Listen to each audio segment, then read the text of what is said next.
lalpan sayo setiap itu relai kan mumang mampu tiap mai kan dia cumi lai cuma mereka cumi nak kata kan leju hasil cumi lai cuma mungkin singa lalpan kan tiap kita teh sekali kan dia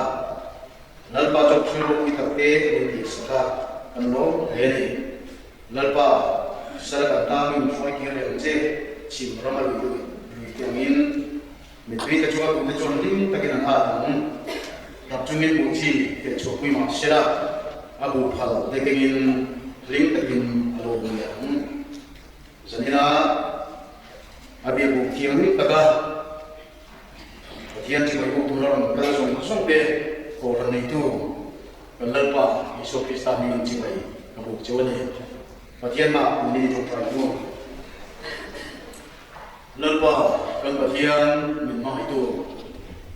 saya ayat cilur kita mendisak ani kan dia kan lo leni lalpa kan bagian school be ko ani mana dah ayo kan lam ayo khongai na in lalpa saya ya missionary tircho in khong te kan nei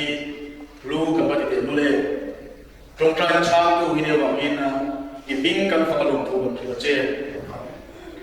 lalpa kan bagian ifakla kan letak kan amun kin bera ajuan aro muina him naturin mele chungena lara ti adika iselfa te na him na bachian ni siate iro pui siate an hiat fian mu te nana me al ten chungti ke ni na chi adika jo bachian ke jo sani na hiya thara kian ni makan de na na be ba in iming jo fakin ro se lalpa kan bachian sanina ko kan chana hiya chan bo ne song te kal kan hiya thara kian ni ko je Yeshua Krista min dire amen lele kan khiat angin sigul be ko kanin kan ai awa missionary na turin pathian le ami kan ni china dijual eng mo tiam kha pathian ne akan di na te ong thon rangin social media na ate chan chin bu la ma te tang sa kan china dijual pathian ne na kan mai kan aro tin na du kan chan le turin kan di china interview tu mi te pathian pati min pe a chu te pati kal kan chuan tu so kinge pathian ni kan ayo wa atil kule khan so tu din committee chon mun takin chung trai na ne kan han tu wa chu ta chuan pathian ni mula sang gi mi kan ko khan ayo wa mission na to ka missionary tu in min pe ta ani chuan mula sang gi mi headquarter la te orientation tu na kan te ti so to nu hin elama athapna adir chona program mangurin ato tu arong bol pui tene anu tara nimin la ka mi so patlai mai amane thingin un li umta nimin la ra te koin la ti bo an mangu to ani pathin re mani chua na ko ga hian an chen na anu na chi pir la ma ko le photanga tuna an tur aron kin mangia aiso apil anga ichon kan rom man ta chuan tungka chu hian atho mun tu rai pasama ku ilaya chon report te ju ke man tura in hom chu kan ni ka tu hatuma kan soyani pathian chiarin ngai hina chan chin tra Markazia bung sore baru jang sore talia marka bung sore baru jang sore tali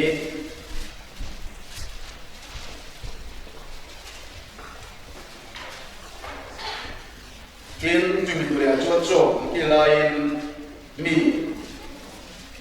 kilain sore ko katene ni ai lara atole no mutu de tu jo olo wa yin anrin lo de tu sak ko ma chuan azina ta a inam dena ko be sung suma kalula tiang siam sung sung dena chuan cham chin tha hi thilor bu aringa baptisma cham chan namin amanga aring lo de ro thiam changin an omanga tin he chen chen ta hian ring tu de chu chu se lang kaming ro ho ai dan chu kanga tong tharo tin thonga ru te ko tin la nga thina tu engbo in ma sila engma an tiro vanga dam lo de chunga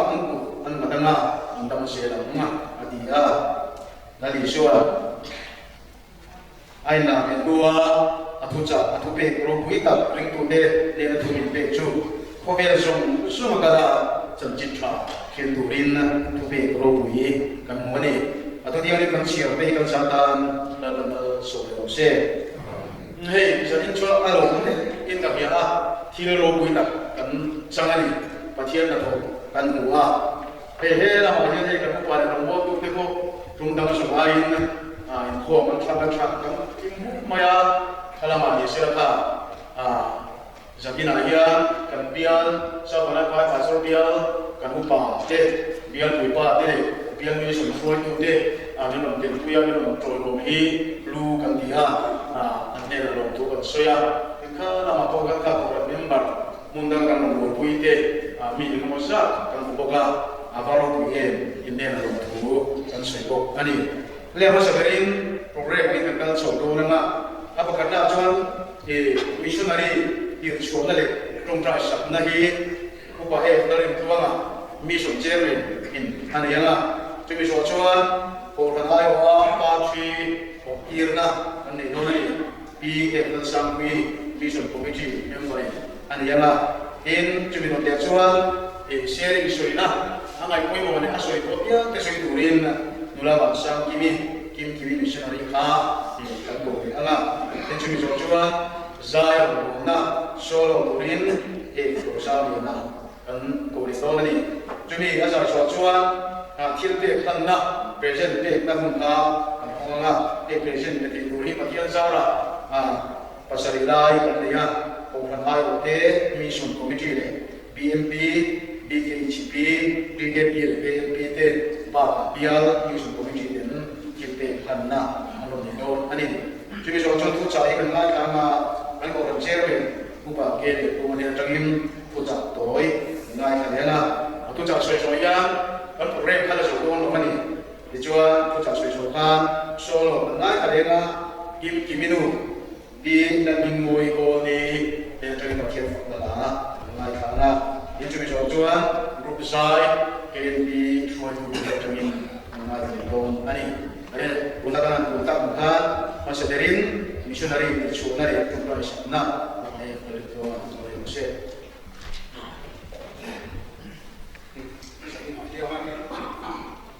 kantung ayo pakia kami kantung cuma yang kalau mau nak di dalam dunia kan tiang kan tak alam nak anizo boleh marusu patiang namun tak salah Zanina yang kami missionary tujuan Nina kei kelaya dingin kan manton ania soal cibai puna terima kelaya kiri dengan tongcai na kami manton ani na yang mula pasang kini kau tak kelaya yang dawing lah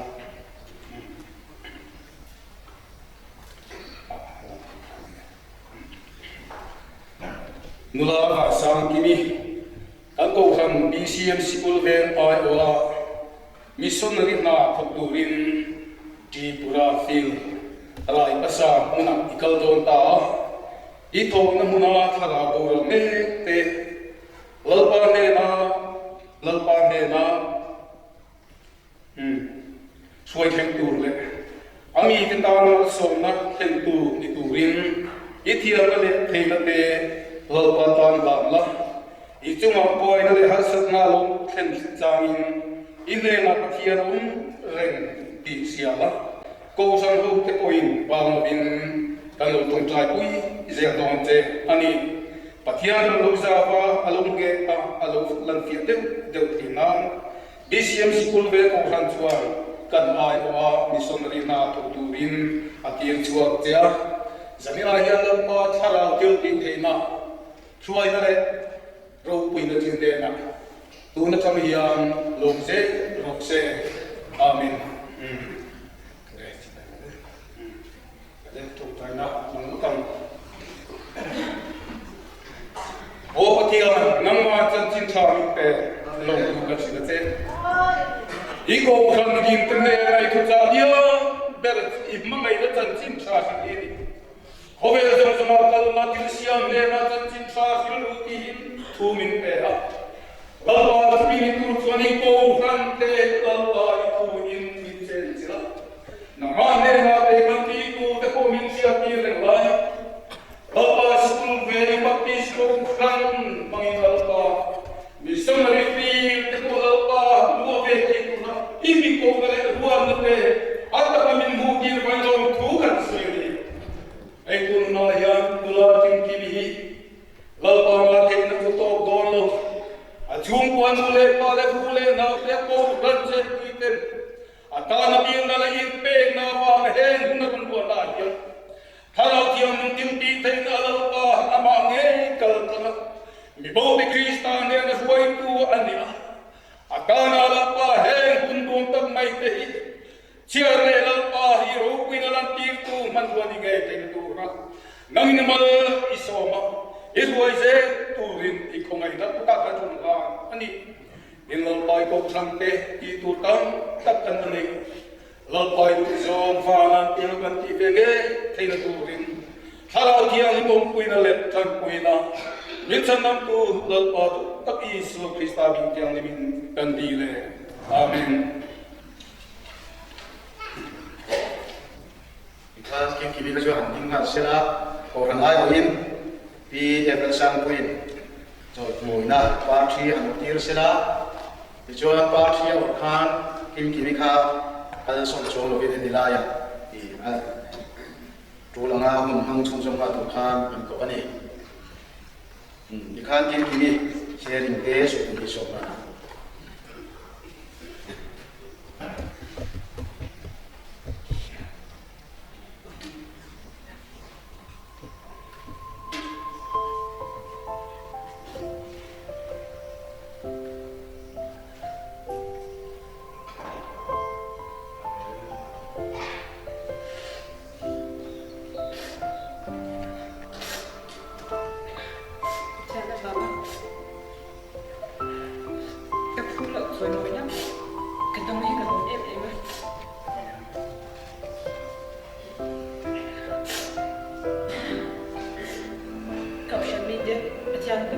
Sebaik apa kita heran nggak kayak meeting lah, where deh benar kok deh lah, emang kalau kita party lah deh bilang lama kepulau ke ini memang hati ke film bangte ke chat bangte ni apa, acian yang tu ni.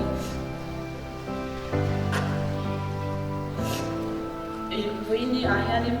ini nak tu tam tak soi tu ko kan ni em jong lawa TV mai ni kan ni ah ilai na ni charnu tu ra garam kal khalin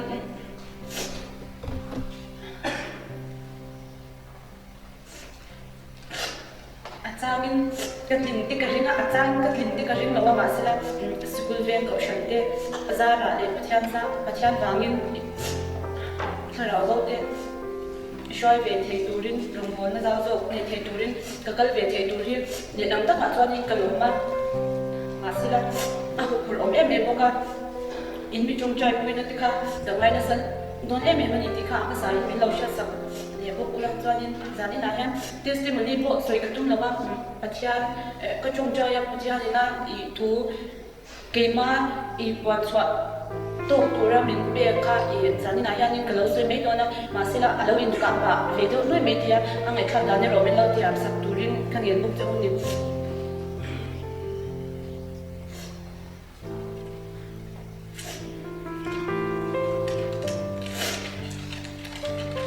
batia thuko acha na sela ma masila akar la kha ni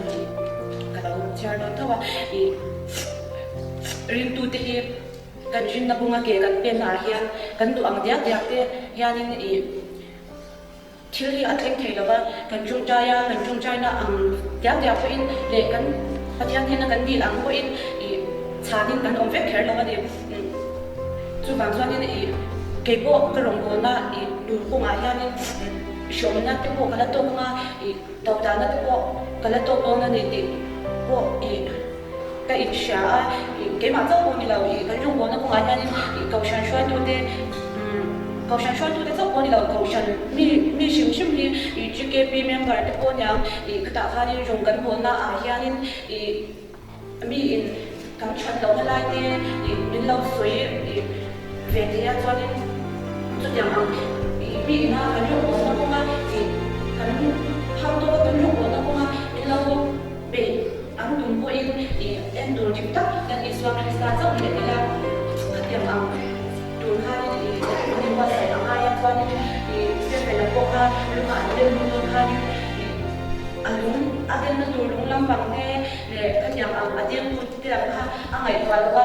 walam atler na ta tutitwanin pathian ni lama chu Islam Kristen ha ahan buwa katiam ang khan ni po kan jong ko na ko ngate kan thil ti na ko tin ni ma pathian kan soi moi the na lam shim ma chuanin tau da tu te kan chho na la min lo por sak tum tu te po an omang chu tiang na chuanin kan jin na pathian cha kha enang u ka ka soi pa chuanin korin thon ti na umni chang re ata chang chang so ki le lama ne sorin kan uma nima sila kan tho ai pik si lo mang amin kan uma nima sila kan be adon si lo ti tu de in kan uma nima sila kan sanin kan si lo fo thukin kan uma nima sila ti pauranin kan si lo kan taksa ya kun khwa in iswa thi na chu kan pu zer jina iswa nun na po kan taksa ya alan theinan iswa nun na po kan taksa alan theinan hemi tu hi kan nun pui tat angaya nun pui tat tu chuanin clear tu te Iswa Krista bo kan clear le angai ni she oma bo kan Iswa shomna kan tor ko in Iswa lum oila har sat na muna bo ama be khatila be do na muna bo ama be se na neila chuanin nat na muna te bo ama atam na ti shtain ama entatila lung oina chu Krista chu hi lo ni sela mi in Krista thlir ta Krista lung oina chuan achunga thil thengten Krista pathian arin na kha ti singai do lo ani chu bang chuan ke ni po kan chunga em har san na po lo to sela lal iswa kan jin na kan kha ta anga ya chuanin kan chunga thil chalo lo thente yanin kan chunga thil chalo lo thil ru te hi kan nai twa china kami kha pathian la kami ti hel tu kha alo china ni chu wang chuanin kan chunga thil chalo alo thil po khanin pathian kha bel khatila thil chalo lo thim ai na sa khanin pathian khanin min chan pui thezo kani ti kha kan share la poi mo a chuanin kan chunga thil khem ti khanin kan jiru alwa chuan pathian ni na kan fianga chu wang chuanin pathian na lung oi thak nan nun kan ne amai bok china ni chuan khovela ti hianin kan la omdo na la bawra vek tur chu kan ni ama sela kan la omdo na ni kan du ta ya ya kin thil te po akhim don lo ti hi tu na jama kan pom thiam hi anga ya thil cha te po lo thingang thil chalo te po alo thingang so mi alo khen hun na po chuanin eng po lo thingin lo tok ma ila Krista chang zela kan clear tiam hi angaya Krista chuan long oina fam tim a omani ti hi kalshat thar le hi angaya bema en kim hi Krista atanga ma chon kan thiam huna chuanin buaina huna te kan pil lawanga har sat na huna po kan tal buai lawanga mang an na huna te be se na nung kan nei khat don ni kan ma chon thei base har sat na huna te po khanin har sat na lo ma chon na te po kha pathian den chuanin kan thei em do na ni chuan lat na na te bo pathian na kha ni kan rin na kan nga chuan in dam na thuru dum ta kha kan char do na chuan Peter ko kha lan iswa tu a tunga akal khanin a en lau tur abul ve na til ka thira apil don me ni kha ma sela en tur ding ni swa en chuan in tui chunga ko akal te ni ke ni bo mi na kan chat lo na lai te khan yang amin lau soi sak china bang khan kan rong bon na ko ma te hianin kan chau china mishing chu mi fel fam kim kan om lawa chu wang chuanin mi te clear dana mai lo la ke ma ngai bo hi ko fam kim lawa helai na ka lo din na wang hianin ka fel ka bin flo ko chapi ka yang din ani lawa ma sela pathian na wang zokin la li suna kal verita nga kan suana te min lo pur sak awangin helai muna hianin hian kalauding thia chu bang chuanin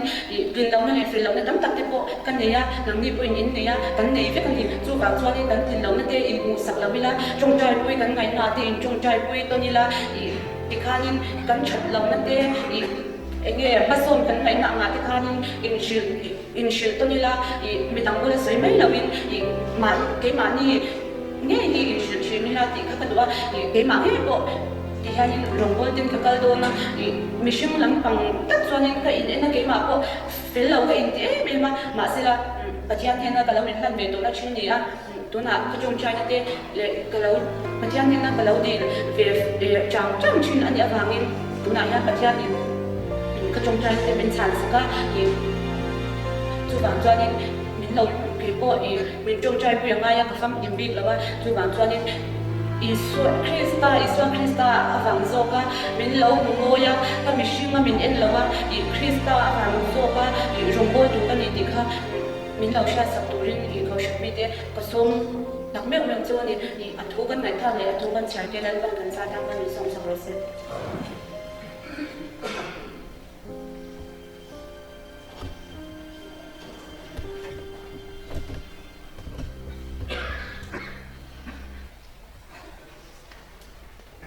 Nula sang kimi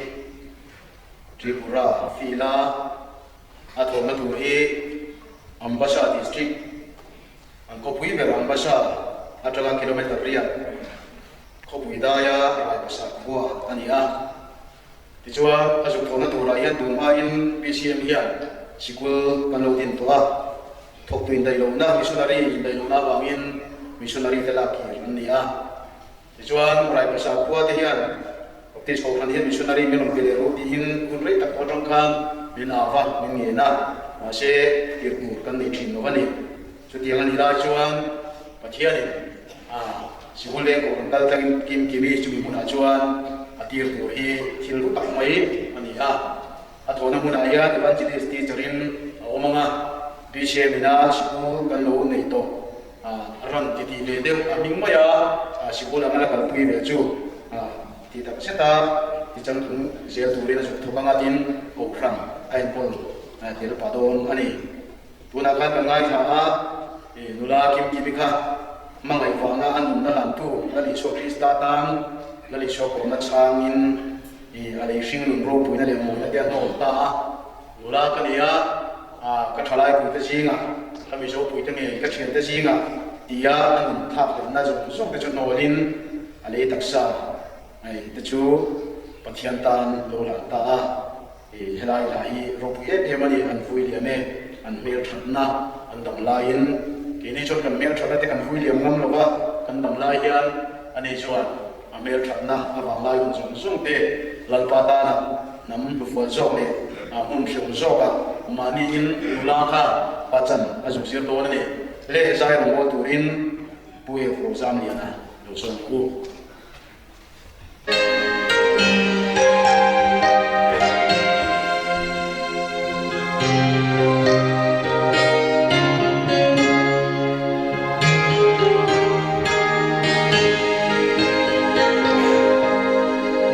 subscribe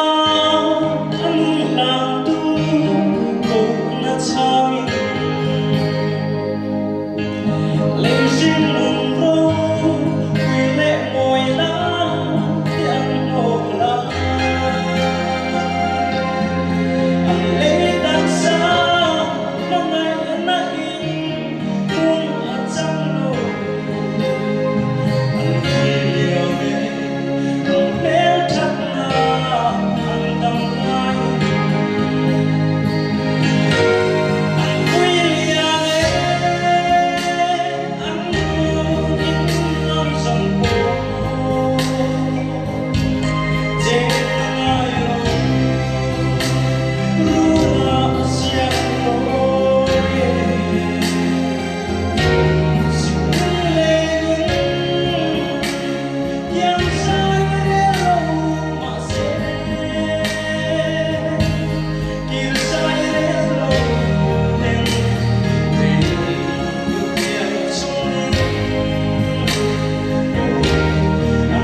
thil pe kan na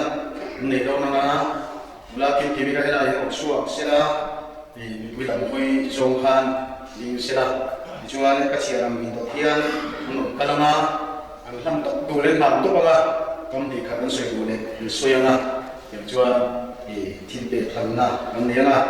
an han zo vet nu hian kan thil pe la khom te kha upa ke ni minga tong trai na in patian ne na han sa ko ni som ba chim so chuan tu cha ngai chu jan do ni lekin gi pyon so se an chiara na tu khan ai win thil pe mun na so berana mission committee na totala BMP BHP KKP KNP le bial mission pe tu na thil pe kan na ai no tin ni no ne go Tula vasan kini lalin shua tupe di makin tura in pe ni ro kuita dia kan sun ta se se isa le kharafa mal so se se muin du sakna kan da se ya so ta du sak se na ki ma ta chuan ni siam sing me ko sa ai ni til be ki ta ta se lo mai la vasan kini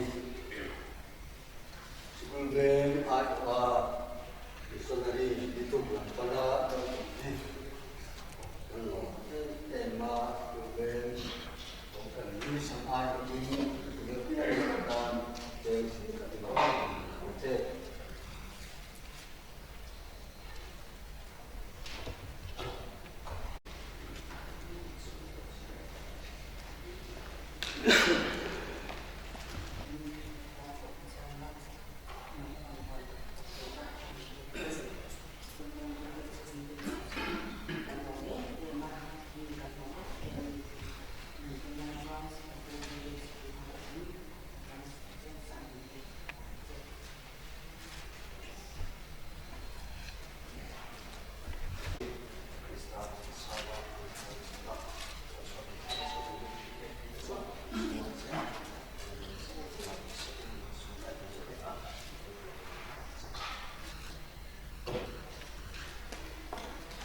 dan school van of train and I in not in about that that's one first of process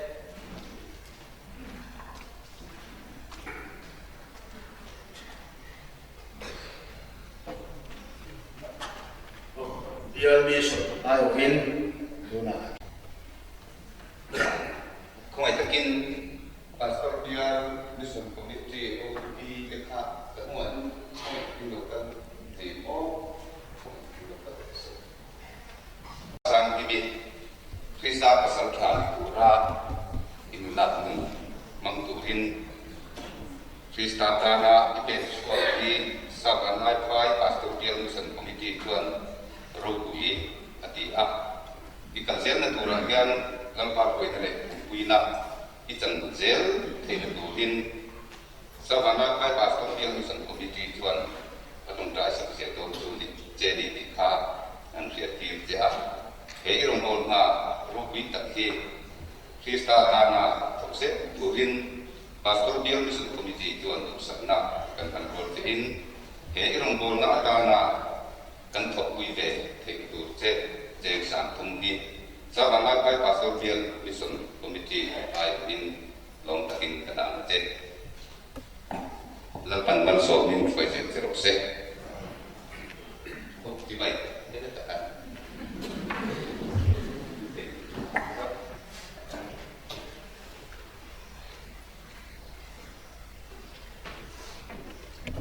oke kan lalpan kan pastor bial cuma bukan bersarikan olah bukan malah missionary juga tulai kover ile harsa nakara missionary juga BCM school vengte